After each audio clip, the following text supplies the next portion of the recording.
All right, I'm geeking out over that massive cargo ship stuck in the Suez Canal because it's one of the busiest shipping routes in the world. In the year 2021, 12% of the world's entire trade of goods has been blocked by a ship that is about the length of the Eiffel Tower.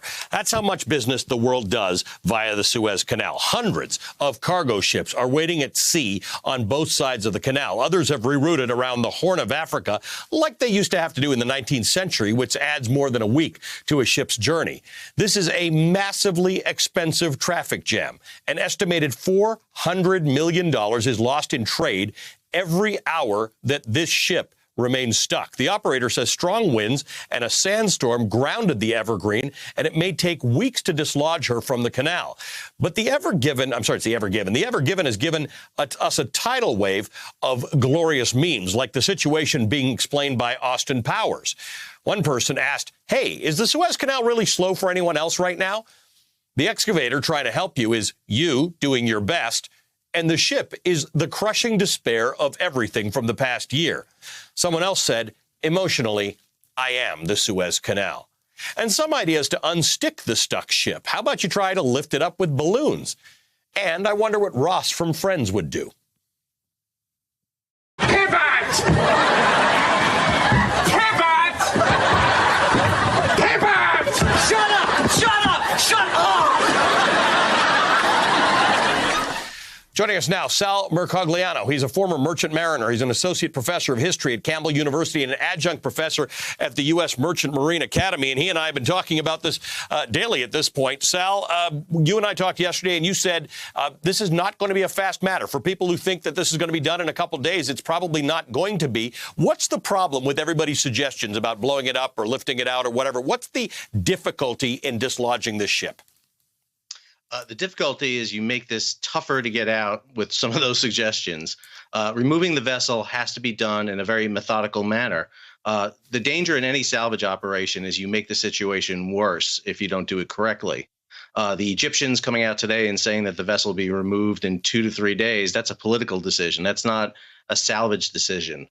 About the forward third of this vessel is aground, and that means that this is a 1,300-foot vessel.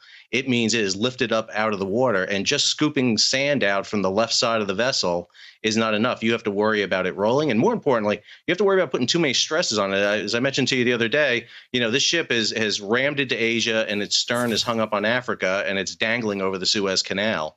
And you just have to be very careful in how you unstick it.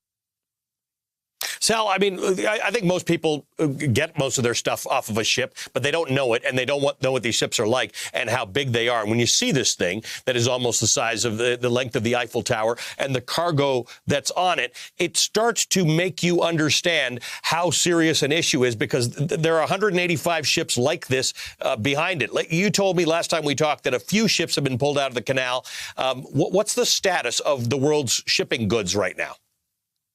Well, one of the things that we saw a very good indication here is that Evergreen, the parent company, a Taiwanese company, has already started to reroute vessels around Africa.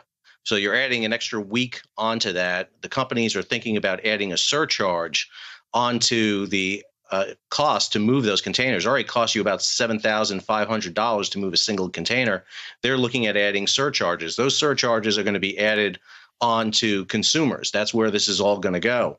And one of the things we're going to start to see here is this is going to get exponentially worse. As we're experiencing in the United States, these log jams in our ports with vessels just waiting to get in and the difficulty in us getting exports out, Europe is about to experience the same exact thing as their ports become inundated with vessels after a drought of vessels because of the closure of the canal.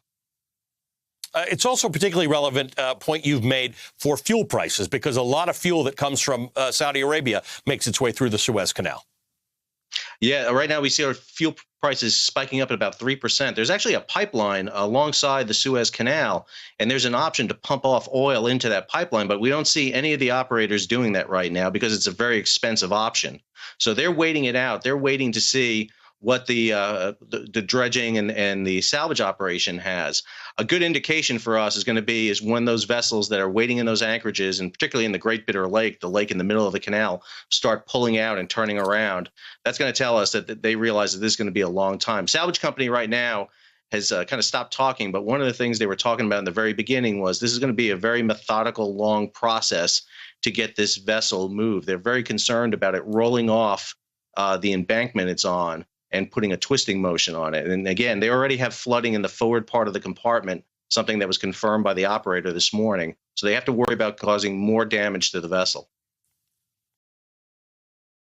Hey, thanks for watching our YouTube channel. You should know that you can follow today's top stories and breaking news and catch up on your favorite MSNBC shows all in one place.